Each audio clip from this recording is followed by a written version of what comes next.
La vez pasada estábamos hablando en términos generales lo que es la mortificación del pecado y nos estamos basando en Romanos 8:13, ¿sí? Reina Valera antigua, que es la que trae el libro de John Owen, pero tenemos la Reina Valera. Yo uso la Biblia de las Américas. Reina Valera dice: si andáis conforme a la carne, moriréis, mas si por el Espíritu haces morir las obras de la carne, viviréis. Y habíamos planteado que el apóstol Pablo lo que está haciendo aquí nos está dando simplemente dos opciones: o vives conforme a la carne y mueres, o mortificas por medio del Espíritu Santo las obras de la carne y vives. No hay una opción intermedia, son dos opciones. Y por ejemplo, John Owen se basa en la segunda opción: por medio del Espíritu, si hacéis mortificar las obras de la carne, viviréis. Y a ese enfoque le hace John Owen. El tema que tendríamos que ver hoy es qué es mortificar el pecado y qué no es mortificar el pecado. Sin embargo, voy a hacer un preámbulo esta vez, porque antes de seguir dimos el concepto que qué es la mortificación. Mortificar es hacer morir, ¿sí? Y lo que nos está hablando Pablo es hacer morir ese viejo hombre, toda su capacidad, intelecto, su inequidad, su maquinación. Todo eso es lo que nos está planteando aquí el apóstol Pablo en Romanos 8:13. Hacer morir ese viejo hombre. El pecado lo personifica como un hombre, una persona lo personifica, ¿sí? Y entonces lo que nos dice es, por medio del Espíritu, hacer morir las obras de la carne para que vivas. Entonces, pero más adelante vamos a ver, considero que es necesario, dado los temas que se han tocado últimamente. Nuestro hermano Vera dio el tema del nuevo nacimiento de Juan. Por cierto, hoy vamos a leer al apóstol Juan, el Evangelio de Juan, perdón.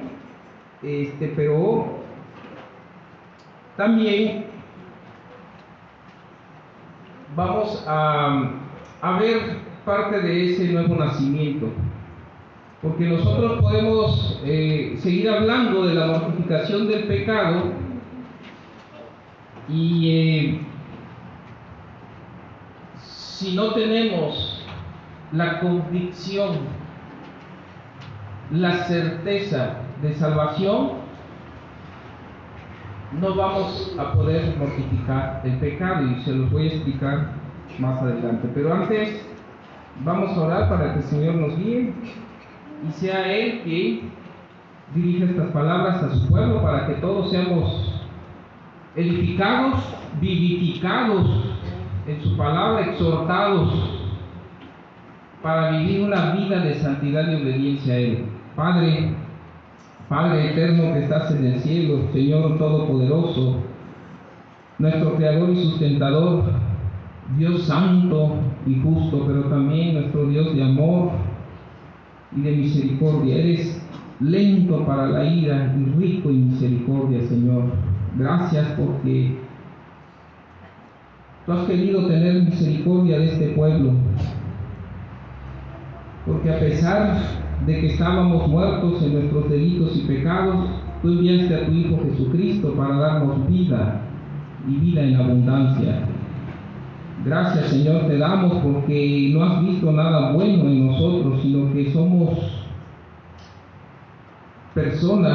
personas alejadas de ti, que nuestro único deseo era hacer maldad, ir en contra de tu voluntad, pero tú has tenido misericordia y nos has tomado en cuenta, Señor, y nos has limpiado con la bendita y preciosa sangre de tu Hijo Jesucristo y nos has imputado de su justicia y ahora nos permites estar aquí delante de tu trono de gracia, clamándote, Padre. Ayúdanos, Señor, que tu Espíritu Santo en esta hora, en este tiempo, dirija mis labios y pongas tú tus palabras que quieras en esta hora dar a tu pueblo, Señor, para que seamos vivificados, para que nuestra alma sea vivificada, para que seamos exhortados, fortalecidos, Señor, para seguir adelante en esta lucha, cada día siendo más santos, más apartados de este mundo y vivir conforme a tu voluntad. Te lo pedimos en el nombre, que es sobre todo nombre, en el nombre precioso de nuestro Señor y absoluto Salvador Jesucristo. Amén.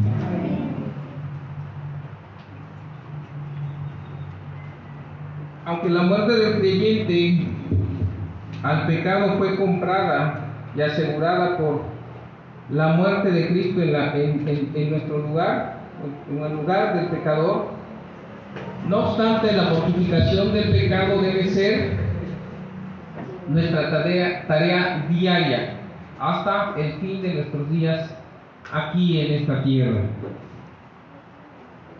Debemos señalar dos males que de cierta manera afectan al creyente, y esta afectación va de dos formas. La primera, que afecta al creyente mismo,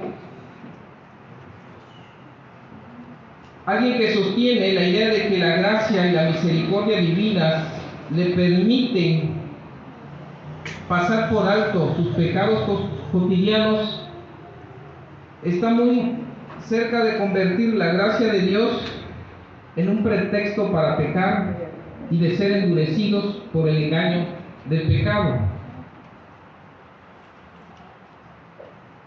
Muchos que creen que son cristianos piensan que ellos pueden vivir una vida de pecado y venir al trono de Dios pidiendo misericordia y perdón y serán limpiados. Y usan la gracia para eso, para llevar a cabo su vida pecaminosa.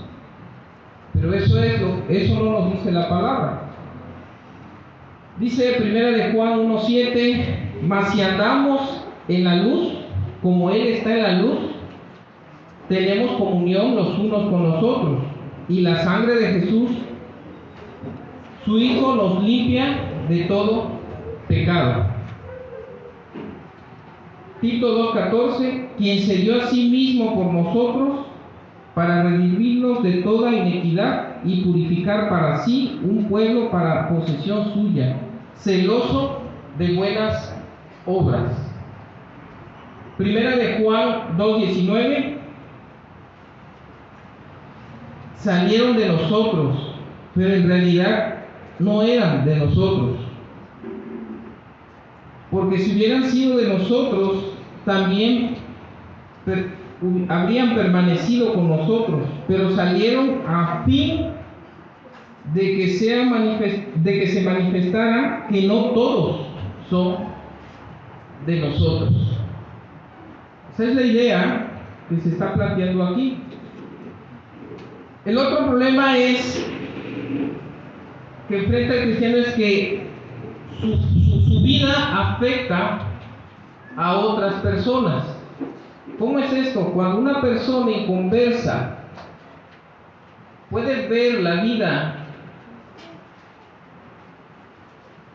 de un cristiano y ve que su vida no es tan diferente como la de ella o como la de esta persona inconversa, ellos piensan que también son salvos, o incluso otros ponen como parámetro a una persona que se dice ser cristiano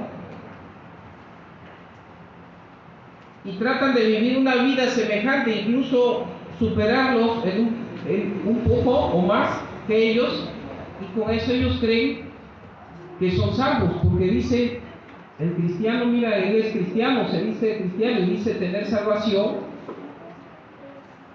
y yo o él no es mejor que yo. tanto yo también soy salvo. A lo mejor no voy a una iglesia, a lo mejor no me congrego, a lo mejor, pero llevamos una vida, incluso yo llevo una vida mejor que él.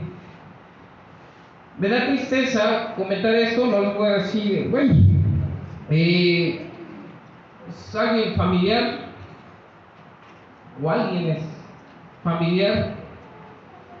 Ellos se congregaban en una iglesia en Orizaba. Desde que se congregaron, antes de congregarse a esa iglesia, su vida era de pleito con su esposa, de insultos con su esposa.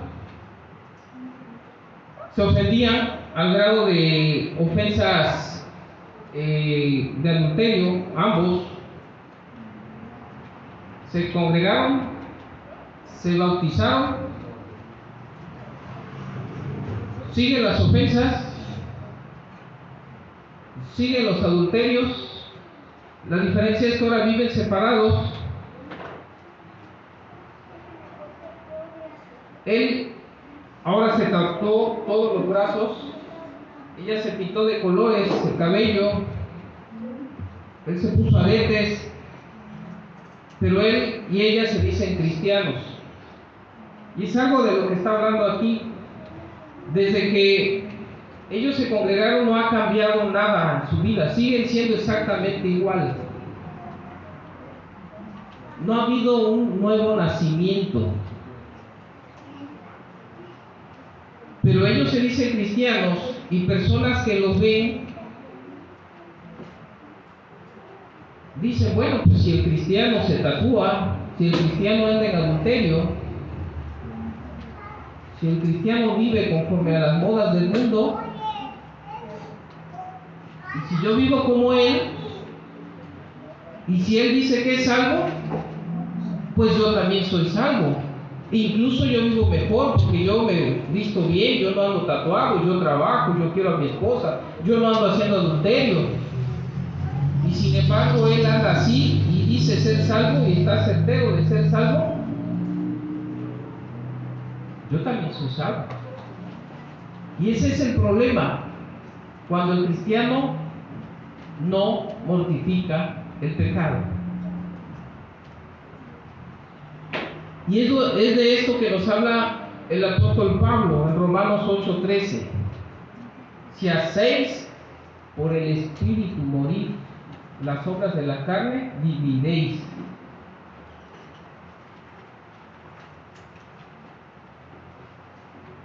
¿Quién hace esta obra? Solamente el Espíritu Santo es competente para hacer esta obra. Todas las formas y medios para efectuar esta obra no lograrán nada sin ayuda del Espíritu Santo. Yo les platicaba en la vez pasada fui a darle una asesoría a una exalumna y les platicaba de un compañero que ella trabaja en una iglesia católica, ella administra. Y les platicaba que uno de sus compañeros, él es católico, pero él se profundizó en las escrituras. Bueno, es un decir profundizar, ¿no? Si no tienes el Espíritu, él ya se aprendió, dice ella, todas las escrituras. Dice, si sabe el contador, no sabe usted. Ahora va por el siguiente punto. ¿Así? ¿Cuál es? El siguiente punto es que ahora tiene que aplicar todo lo que dice la palabra. Es decir, él va a mortificar el pecado. Pero si la palabra dice que si no es por el Espíritu, no vas a poder mortificar el pecado. La Iglesia Católica, ¿qué hace? Hay que hacer penitencias, ritos, yo les llamo ritos. Ayer andaba yo en Orizaba y vi saliendo un señor de la iglesia católica. Dice nuestro hermano Paul Washer, es que no se debe llamar iglesia, porque desde un principio eso es abominación. Tiene razón, yo estoy de acuerdo con él. Esta es la iglesia de Cristo. Y este señor iba saliendo y daba un paso, lo vi salir de la puerta, estaba yo parado porque justo me paré porque tenía un vehículo adelante, otro atrás, no podía moverme, me paré, iba saliendo de la iglesia, pero daba un paso y se persinaba. Otro paso para atrás y se persinaba. Sí saben cómo se persinan los católicos, ¿verdad? Y otro paso, y así se fue hasta salir a la calle, o sea, a la banqueta. Y me dio una tristeza, pero recordé también mis épocas. En mi vida mundana, yo era católico, pero era católico de los que íbamos, cuando iban en abril, lo que es la procesión, iban en la cruz, ahí andaba yo. Y mi madre me llevaba al Cristo Negro que está aquí y lo tocaba y me tocaba a mí, porque yo siempre he estado enfermo de mis ojos, y me tocaba y me tocaba y me tocaba, y mi madre y así se persinaba, y yo le quedaba viendo y decía, oye, pero esta es una estatua, y me daba mi fracaso, ¿no? Pero vean esta persona cómo iba haciendo. O luego veo a estas personas que van de rodillas, caminando no sé cuántos metros hasta la basílica. Hacen penitencias, hacen promesas, que después, si cometieron una falta y van y supuestamente ellos se arrepienten y hacen promesas que después fallan. Porque ellos creen que mortifican el pecado, pero no pueden. Y no pueden por dos razones. Primero, porque muchos de los medios y formas en que ellos insisten nunca fueron dados por Dios para ese propósito. Isaías 1:12, ¿y quién demandó esto de vuestras manos? Mateo 7:7, mas en vano me rinden culto, enseñando como doctrinas preceptos de hombres. Y en segundo lugar, no pueden mortificar el pecado porque no usan los medios señalados por Dios en una forma correcta. Segunda de Timoteo 3:7, siempre aprendiendo, pero nunca pueden llegar al pleno conocimiento de la verdad. Colosenses 2:20-23, si habéis muerto con Cristo a los principios elementales del mundo, ¿por qué, como si aún vivieras en el mundo, os sometéis a preceptos tales como no manipules, no busques, no toques, todos los cuales se refieren a cosas destinadas a perecer con el uso, según los preceptos y enseñanzas de los hombres? Tales cosas tienen a la verdad la apariencia de sabiduría en una religión humana, en la humillación de sí mismo y en el trato severo del cuerpo, pero carecen de valor alguno contra los apetitos de la carne. MacArthur define todo esto que estamos hablando como el ascetismo. Y esto significa ejercicio y práctica de un estilo de vida austero y de renuncia a placeres materiales con el fin de adquirir unos hábitos que conduzcan a una perfección moral y espiritual. Esta persona lo que está haciendo es eso. Ahora va a aplicar y va a apartarse de no tomar, de muchas cosas, pero al final va a caer. ¿Por qué? Porque el problema está en su corazón.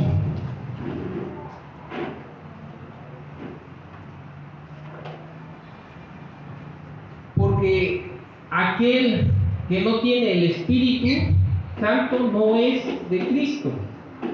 El Espíritu Santo lo que hizo cuando nacemos de nuevo es que nos libertó. Nuestra voluntad anteriormente estaba esclavizada. No podíamos decidir porque únicamente queríamos hacer el mal. Porque esa era nuestra naturaleza. Al chacho lo pueden vestir de oveja, pero el chacho va a ir a comer basura porque es chacho, aunque lo vistan de oveja. Si a mí me gustara el alcohol y yo me cambio de nombre, en lugar de Enrique me dicen Henry, y ya con eso cambié, pues no, ¿qué creen? A Henry le va a gustar el alcohol, porque lo único que cambié fue superficialmente. Lo que hizo el Espíritu Santo fue romper las cadenas de la voluntad, y ahora tienes tu voluntad, ahora sí quieres.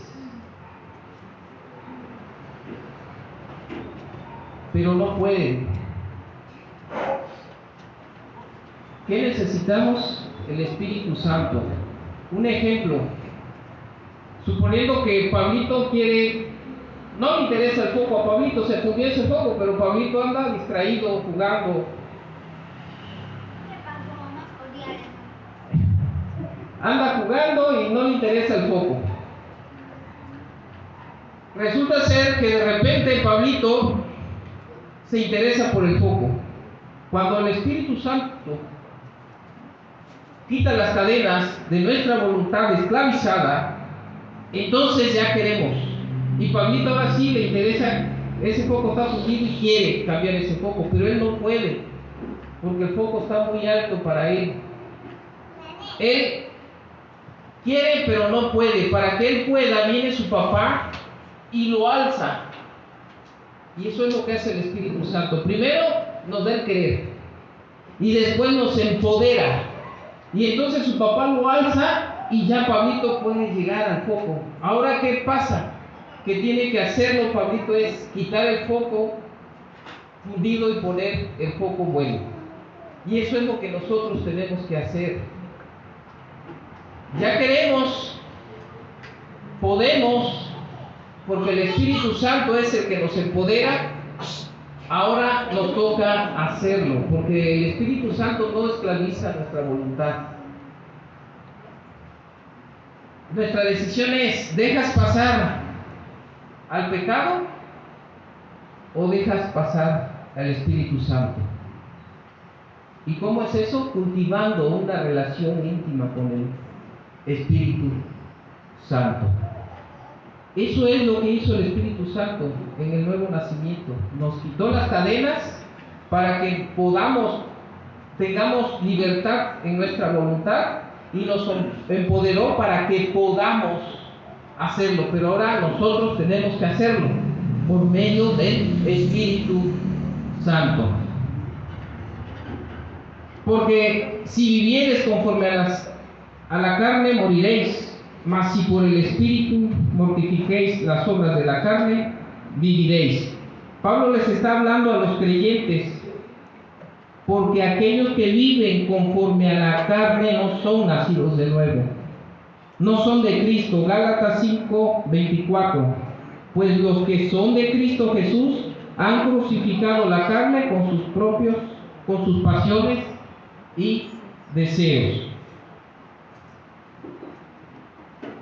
Antes de continuar en el tema de qué no es la mortificación del pecado y qué sí es mortificar el pecado, no podemos avanzar si antes no tenemos, cada uno de los que estamos aquí, la certeza de salvación. Quiero que vayamos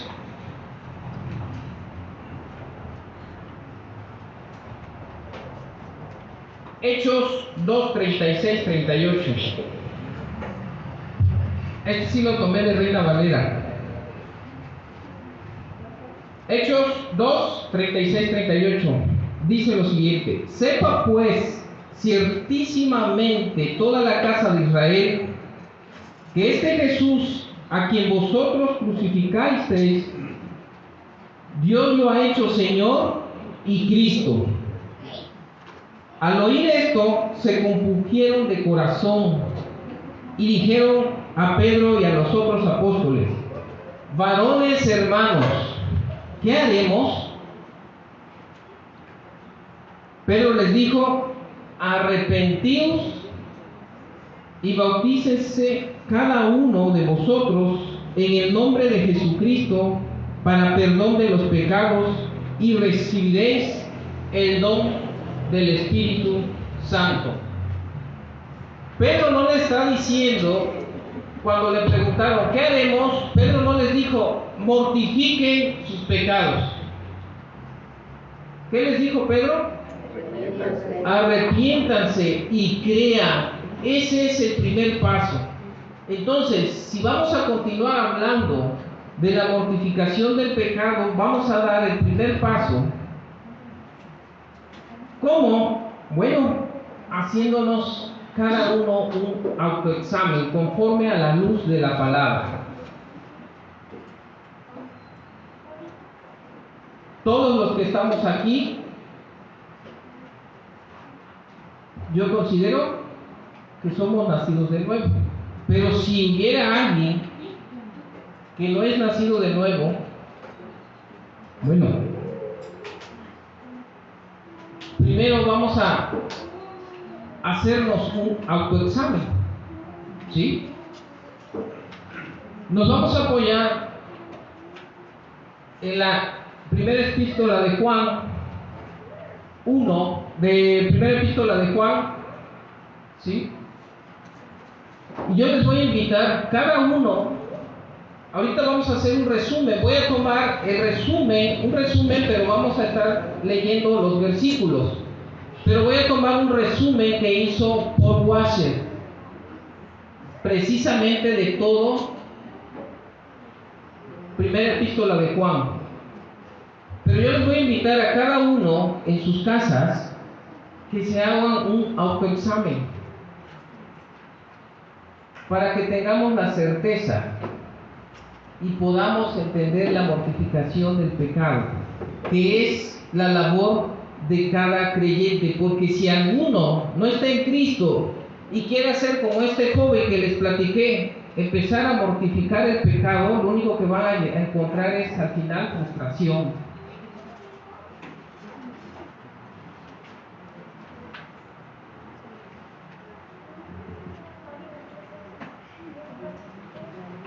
Las Escrituras enseñan que los cristianos deben examinarse a sí mismos o aprobarse a sí mismos para ver si están en la fe. Segunda de Corintios 13:5. Poneos a prueba para ver si estáis en la fe. Examinaos a vosotros mismos. ¿O no os reconocéis a vosotros mismos de que Jesucristo está en vosotros? A menos de que en verdad no paséis la prueba. Ahora, y aquí hay varias maestras. Regla número 1, ir con toda la humildad, de manera genuina, de todo corazón, a la luz de la palabra. Eso cada quien lo tiene que hacer. Aquí vamos a dar unos puntos, pero cada quien lo tiene que hacer. Y aquellos que pasen la prueba, yo les invito, es algo que, ahora que estuve desarrollando este tema, yo me preguntaba, ¿cuántas veces me he hecho este autoexamen? Y de la última vez que lo hice, a este tiempo que lo hice, ¿qué tanto he crecido en estos puntos? ¿Qué tanto he crecido? ¿Qué tanto he avanzado? Mi santidad progresivamente, ¿qué tanto ha avanzado? Y para que no pase la prueba, no te desanimes. No te desanimes ni desmayes. Dice la palabra en Mateo 7:8, pedid y se os dará. Buscad y hallaréis. Clamad y se los abrirá. Porque todo aquel que pide, recibe. Y el que busca, halla. Y el que llama, se le abrirá. Jeremías 29:12-13. Entonces me invocaréis y vendréis y oraréis a mí, y yo os oiré, y me buscaréis y me hallaréis, porque me buscaréis de todo vuestro corazón. Si tú no pasas la prueba, no desmayes. De todo corazón pide,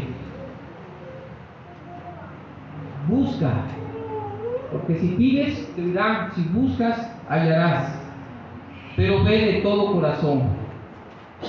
Juan 6:37, todo lo que el Padre me da vendrá a mí, y al que a mí viene no lo echo fuera.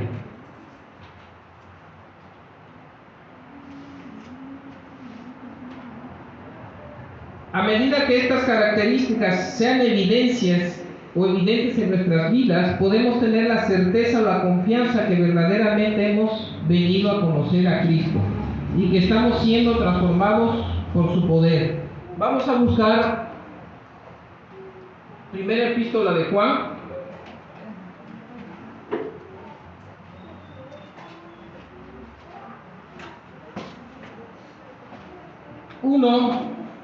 El cristiano anda en la luz. Aquí empieza el examen.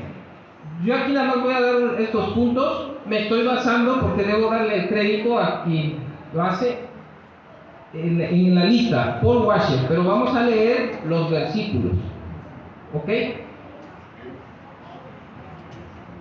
Yo doy clases y fui alumno, y cuando era alumno me decían, en el examen ponga sí o no. Y es o sí o no, pero hay alumnos que luego decían y ponían sí porque, y empezaban a dar una explicación, o no porque es sí o no. O en el Ceneval, cuando se ponga una X, porque si tú pones otra cosa ya no puedo examinarte. ¿Y saben qué pasa? Que las religiones dicen a través de Cristo es el camino y en él tienes vida. Pero si tú le preguntas a un católico, dice y María.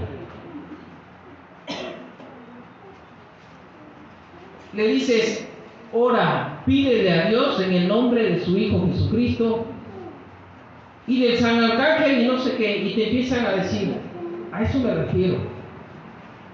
¿Sí? Punto número 1, el cristiano anda en la luz. Primera de Juan 1, 5 al 7.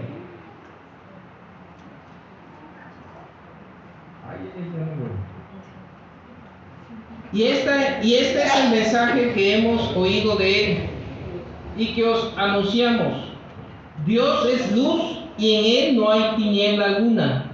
Si decimos que tenemos comunión con Él, pero andamos en tiniebla, mentimos y no practicamos la verdad. Mas si andamos en la luz, como Él está en la luz, tenemos comunión los unos con los otros, y la sangre de su Hijo nos limpia de todo pecado. Es importante esto, comentarlo. ¿El cristiano peca? Sí, porque dice la palabra que si dices que no pecas, mientes. Pero no es nuestro estilo de vida. El cristiano puede caer, pero no es su estilo de vida. Su estilo de vida es andar en luz. A eso se refiere. El cristiano, punto 2, el cristiano es sensible al pecado que está en su vida y lo confiesa.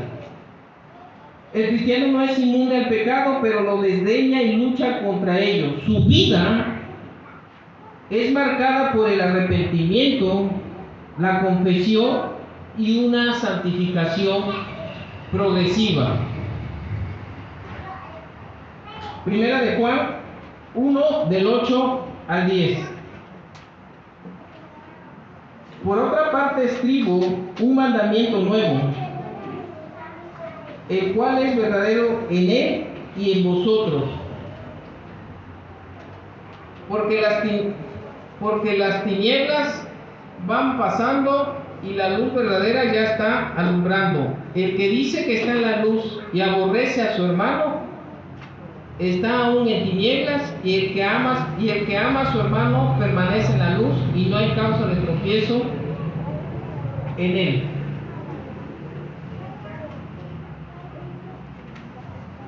Dos. Voy a ir con mis lentes, perdónenme tantito. 3, perdón.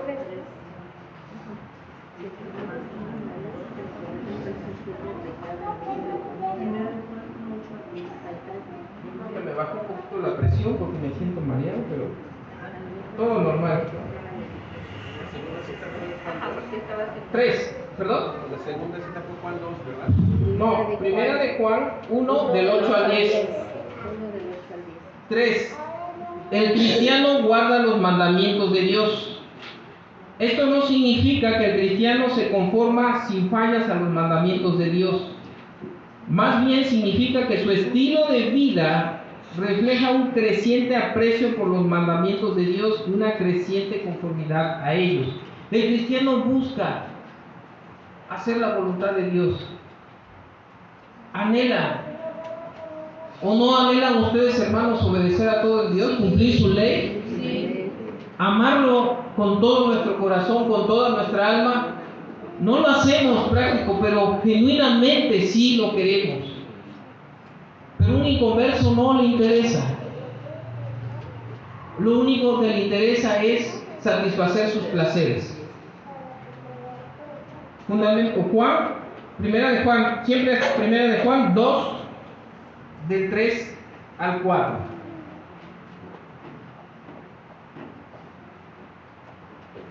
Y en esto sabremos que hemos llegado a conocerle, si guardamos sus mandamientos. El que dice, yo he llegado a conocerle, y no guarda sus mandamientos, es un mentiroso, y la verdad no está en él.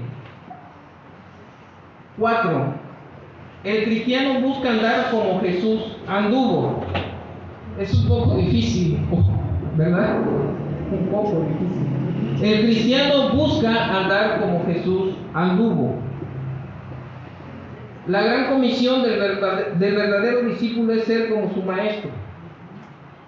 Mateo 10:25 dice, le basta al discípulo llegar a ser como su maestro y a su siervo como su Señor. Primera de Juan 2:6. El que dice que permanece en él debe andar como él anduvo. Fíjense cómo es el hombre. Cuando yo era del mundo, mi maestro, la persona o que yo quería hacer o quería imitarlo, era mi ex jefe, contador. Era mi ex jefe, yo lo admiraba, yo decía, yo quiero ser como él. Yo quiero ser como él. Ni siquiera como mi papá. Bueno, mi papá casi no traté con él. Pero él, digamos que era la mejor, lo vi como la figura paterna, pero también profesionalmente, y yo decía, quiero ser como él. Gracias a Dios, su Espíritu Santo que me abrió los ojos. Y ahora digo, yo quisiera compartir el Evangelio, tengo ese pendiente con el contador. 5. El cristiano ama a otro cristiano, desea su compañerismo y busca oportunidades de servirles. Yo debo confesarles que cuando leí este punto,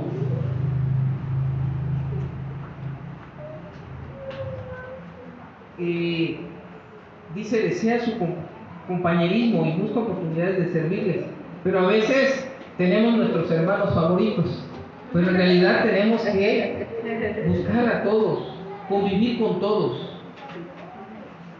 Yo aquí tengo hermanos que no sé, la verdad, si tienen algún problema, alguna situación, si necesitan ayuda en algo que yo les pueda servir, y no lo he hecho. Solamente a lo mejor con algunos, pero tenemos que inmiscuirnos todos. Yo sé que todos hay amor en Cristo hacia mí, y muchos saben que también hay amor en Cristo hacia ustedes, pero Pero es como un matrimonio, ¿verdad? Que dice la esposa, me amas, sí te amo, pero a veces no necesitamos decirle decirle te amo y te amo, pero si eres indiferente, si no le demuestras que realmente la amas, pues dice por ahí, las palabras se las lleva el viento, ¿verdad? Entonces tiene que ser uno congruente con lo que dice y con lo que hace.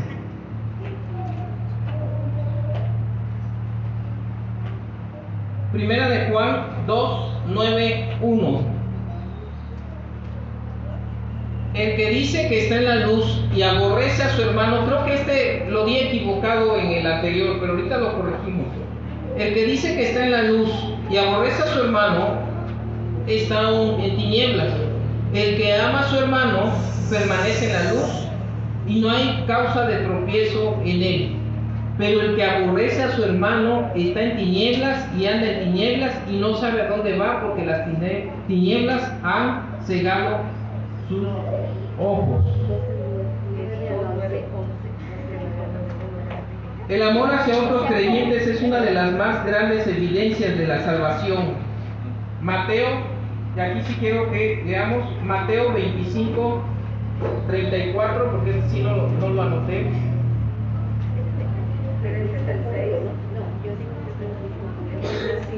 Mateo 25, del versículo 34 al 40, dice lo siguiente: entonces el rey dirá a los de su derecha, venid benditos de mi Padre, heredad del reino preparado para vosotros desde la fundación del mundo. Porque tuve hambre y me disteis de comer, tuve sed y me disteis de beber, fui forastero y me recibisteis, estaba desnudo y me vestisteis, enfermo y me visitasteis, en la cárcel y venisteis a mí. Entonces los justos le responderán diciendo, Señor, ¿cuándo te vimos hambriento y te dimos de comer, o sediento y te dimos de beber? ¿Y cuándo te vimos como forastero y te recibimos, o desnudo y te vestimos? ¿Y cuándo te vimos enfermo o en la cárcel y venimos a ti? Respondiendo el rey les dirá, en verdad os digo que en cuanto lo hicisteis a uno de estos hermanos míos, aún a los más pequeños, a mí me lo hicisteis.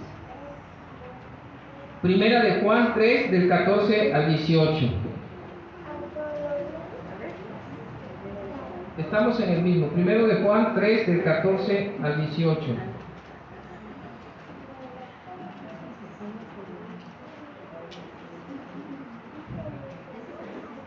Nosotros, sí estamos en el mismo. Nosotros sabemos que hemos pasado de muerte a vida porque amamos a los hermanos. El que no ama permanece en muerte. Todo el que aborrece a su hermano es homicida, y vosotros sabéis que ningún homicida tiene vida eterna permanente en él. En esto conocemos el amor, en que Él puso su vida por nosotros, también nosotros debemos poner nuestras vidas por los hermanos. Pero el que viene de este mundo y ve a su hermano en necesidad y cierra su corazón contra él, ¿cómo puede morar el amor de Dios en él? Hijos, no amemos de palabra ni de lengua, sino de hecho y en verdad. Si algún hermano está en necesidad, le decimos, y tenemos la posibilidad, es lo que dice aquí, y tenemos la posibilidad de ayudarlo. No basta con decirle que el Señor te bendiga y te prospere. Si tienes la posibilidad de apoyarlo y sacarlo de su situación, de inmiscuirte en su situación, tenemos, hermanos, por amor al hermano, ayudarlo a salir de esa situación. Ese es el amor, esa es una de las más grandes evidencias de que en realidad somos hijos de Dios. 6. El cristiano crece en su desdén y rechazo al mundo. Es decir, el cristiano desprecia y rechaza al mundo. Y cuando hablamos del mundo nos referimos a todas estas ideas y costumbres que van en contra de la voluntad de Dios. No puede ser que alguien que se dice cristiano y dice, bueno, si están promoviendo la equidad de género, la homosexualidad, a mí no me afecta. Como cristiano, yo puedo decir, a mí no me afecta, a mí no me hace ningún mal. Y eso lo estás hablando y lo está escuchando un inconverso. ¿Sabes qué? Tú estás haciendo lo contrario que dice aquí. Porque de cierta forma estás consintiendo. Es como una persona que está en un puesto de seguridad aquí a nivel nacional. Están haciendo de dinero. Y él dice, yo no hago nada, lo único que hago es no hacer caso. ¿Sí? O sea, hacer como que no veo. Pero él no sabe, siendo jefe y de seguridad, que hacer como que no ve cuánta gente está secuestrando, matando, drogas. ¿Sí me explico? El cristiano, el que avale estas costumbres, esta cultura y todas las corrientes del mundo, está haciendo algo similar. Por eso el cristiano debe rechazar, aborrecer todo lo que es estas corrientes, ideas, costumbres del mundo. Primera de Juan 2, 15 al 17. Me voy a ir más rápido para. Primera de Juan 2, 15 al 17 dice, no améis al mundo ni las cosas que están en el mundo. Si alguno ama al mundo, el amor del Padre no está en él. Porque todo lo que hay en el mundo, la pasión de la carne, la pasión de los ojos y la arrogancia de la vida no provienen del Padre, sino del mundo. Y el mundo pasa y también sus pasiones, pero el que hace la voluntad de Dios permanece para siempre. 7. El cristiano persevera en las enseñanzas y prácticas de la fe que ha sido una vez dada a la iglesia por Cristo y sus apóstoles. Primera de Juan 1:2, Primera de Juan 2:19 y 24. 1:2 dice, pues la vida fue manifestada y nosotros la hemos visto y damos testimonio y os anunciamos la vida eterna, la cual estaba con el Padre y se nos manifestó. 2, versículo 19. Salieron de nosotros, pero no eran de nosotros. Porque si hubieran sido de nosotros, habrían permanecido con nosotros, pero salieron a fin de que manifestaran que no todos son de nosotros. El 24, en cuanto a vosotros, que permanezca en vosotros lo que oísteis desde el principio. Si lo que oísteis desde el principio permanece en vosotros, vosotros también permaneceréis en el Hijo y en el Padre. Es decir, lo que hacían cuando le dijeron varones, hermanos varones, cuando le dijeron a Pedro, ¿qué haremos? Arrepentidos y creéis. Y más adelante dice que ¿qué hacían? Se reunían y seguían en las doctrinas de los apóstoles.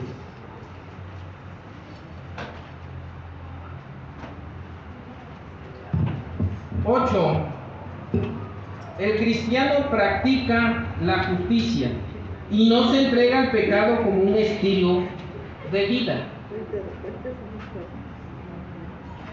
El que peca no practica la justicia. La justicia se refiere precisamente a todo lo contrario, a vivir conforme a los mandamientos de Dios. Si dice que el que peca no practica la justicia, entonces para practicar la justicia, ¿qué tenemos que hacer? Obedecer a Dios. Primera de Juan 2:29. 3, 7 y 10. Les voy a leer esta de 1 de Juan 3, 4. Todo el que practica el pecado practica también la infracción de la ley, pues el pecado es infracción de la ley. 1 de Juan 3, del 8 al 9 dice: el que practica el pecado es del diablo, porque el diablo ha pecado desde el principio. El Hijo de Dios se manifestó con este propósito, para destruir las obras del diablo. Ninguno que es nacido de Dios practica el pecado, porque la simiente de Dios permanece en él, y no puede pecar. ¿Por qué? Porque es nacido de Dios. Un nacido de Dios no puede pecar, y esto quiere decir que el cristiano, no quiere decir que el cristiano al convertirse ya no peca más, sino que su anhelo, su deleite es no pecar, porque es hacer la voluntad de Dios. Ese es el anhelo del cristiano.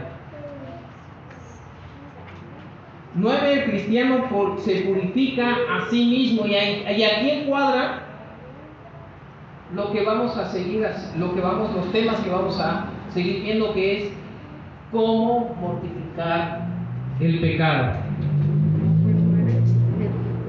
9. El cristiano se purifica a sí mismo. 1 de Juan 3, 3 dice: y todo el que tiene esta esperanza puesta en él se purifica así como él es puro. El cristiano busca crecer en santidad y pureza moral. 2 de Corintios 7:1: por tanto, amados, teniendo estas promesas, limpiémonos de toda inmundicia de la carne y del espíritu, perfeccionando la santidad en el temor de Dios. 1 de Pedro 1, 15, 16 dice: sino que así como aquel que os llamó es santo, así también sed vosotros santos en toda vuestra manera de vivir. ¿Por qué? Porque escrito está: sed santos porque yo soy santo. Sin la santidad no verás el reino de Dios.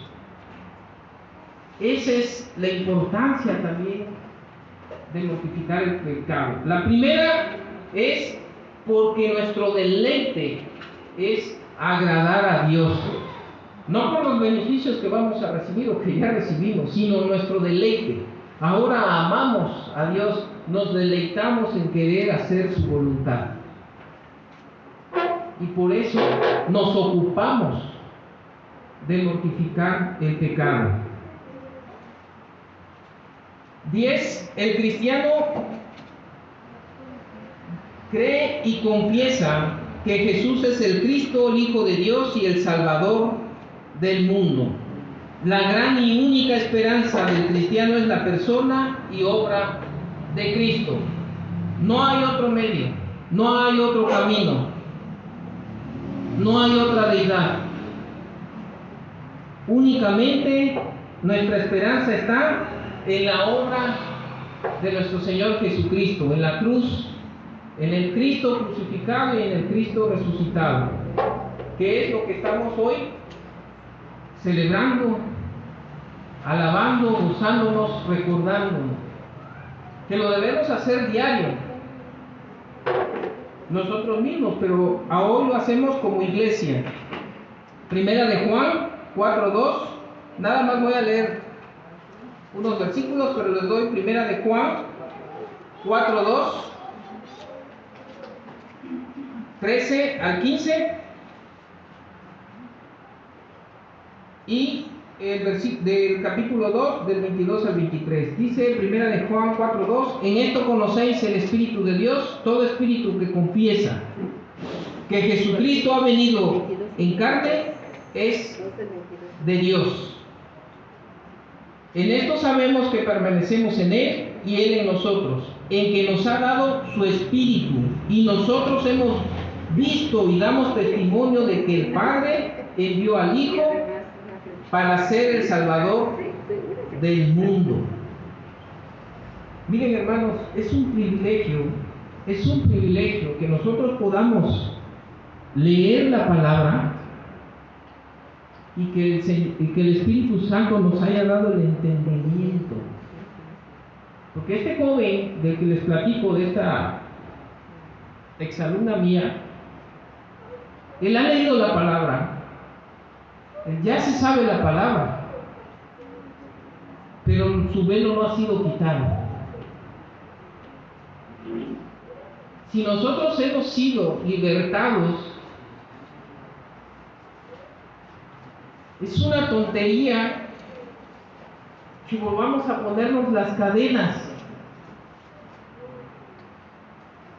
Es como si alguien que está preso ahorita en la cárcel y le dicen: eres libre porque el juez te ha perdonado por gracia. Y dice: no, yo me voy a encerrar otra vez porque hasta que no me hagan el juicio. Es una necedad.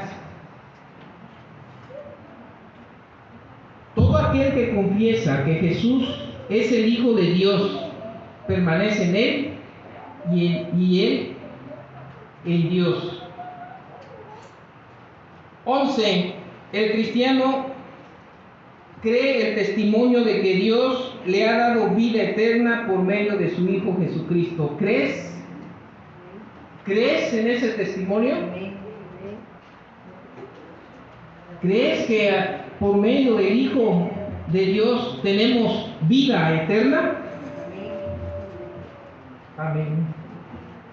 Primera de Juan 5, 10 al 12 dice: el que cree en el Hijo de Dios tiene testimonio en sí mismo. El que no cree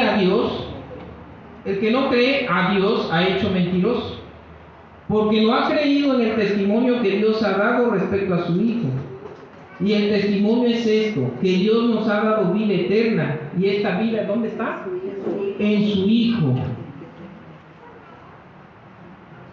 El que tiene al Hijo tiene la vida, y el que no tiene al Hijo de Dios, entonces ¿qué tiene?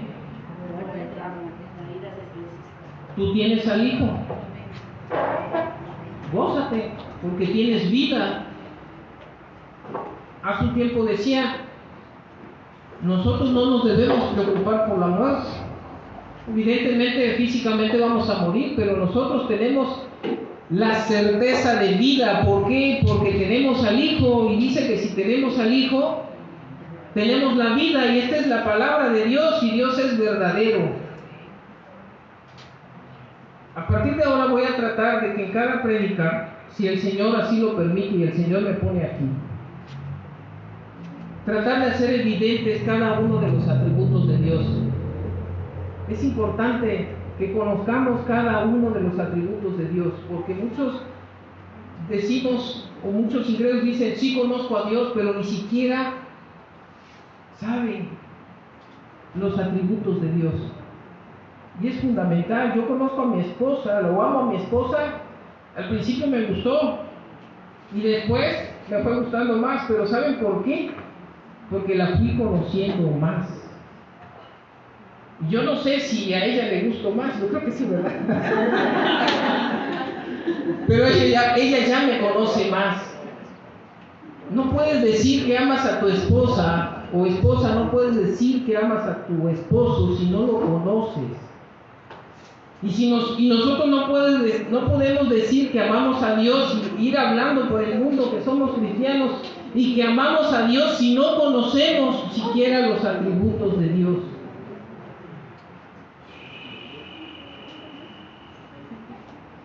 Once, 12, ¿verdad?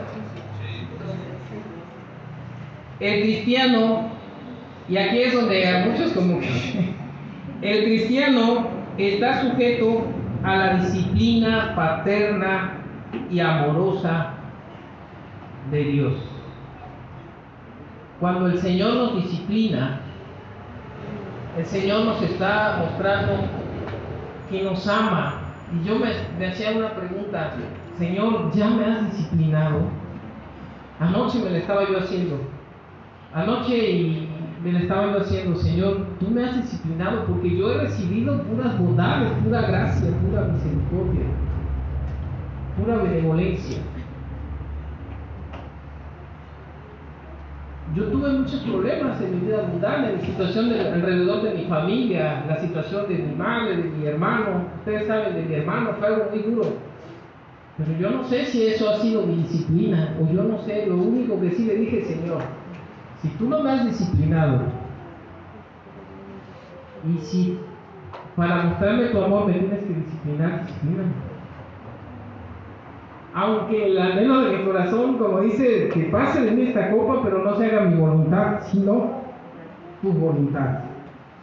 Hebreos, y aquí terminamos, 12.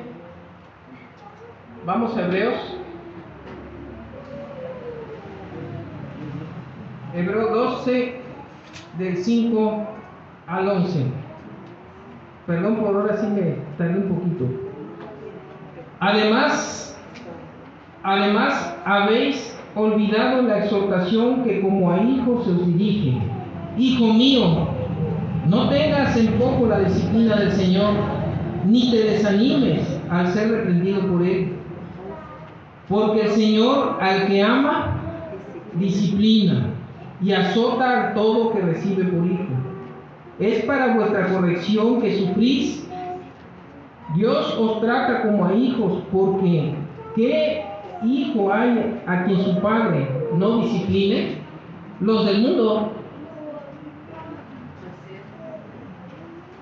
Y habremos de dar una respuesta a los del mundo.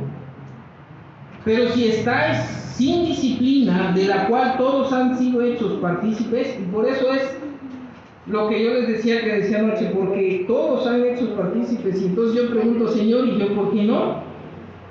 Si soy tu hijo, porque a mí no me has disciplinado, o no sé si ya me disciplinaste. Entonces sois hijos ilegítimos y no hijos verdaderos. ¿Ya ven cómo es bueno la disciplina? Hasta cierto punto es decir: Señor, disciplíname porque yo soy tu hijo verdadero.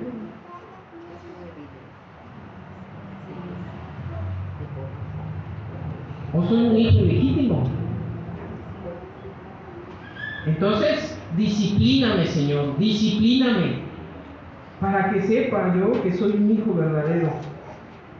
Además, tuvimos padres terrenales para disciplinarnos y los respetábamos. ¿Con cuánta más razón no estaremos sujetos al Padre de nuestros espíritus y viviremos?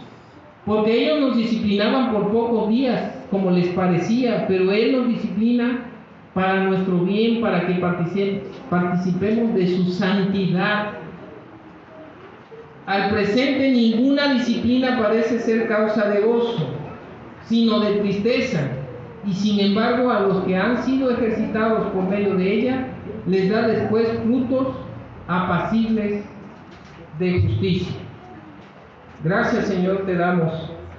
Gracias, Padre, te damos por estas palabras. Y que quiera, Señor, tu voluntad, que nos des la certeza de vida eterna, Señor, a la hora de que cada uno hagamos nuestro examen y que podamos pasar la prueba. Pero si alguno no pasa la prueba, Señor, escucha su ruego. Escucha, Señor, que doble sus rodillas ante ti y que clame misericordia a los pies de tu Hijo Jesucristo, para que alcance vida eterna por medio de la obra perfecta de tu Hijo Jesucristo. Ayúdanos, Señor, ayúdanos a crecer en santidad y obediencia, Padre mío, para ser la luz del mundo, andar en luz y ser esa luz para el mundo, para que tú seas glorificado en cada uno de tus siervos, Señor, de tus hijos. Que vea el mundo tu luz, tu amor y tu misericordia, y que sepa que tú eres el único Dios verdadero y vivo, que no hubo ni habrá otro Dios fuera de ti. Y el mundo se vuelva a ti, Señor, y te dé gloria y honra. y tu reino avance y se haga tu voluntad, así en la tierra como en el cielo. Te lo pedimos en el nombre precioso de nuestro Señor y absoluto Salvador Jesucristo. Amén. Amén.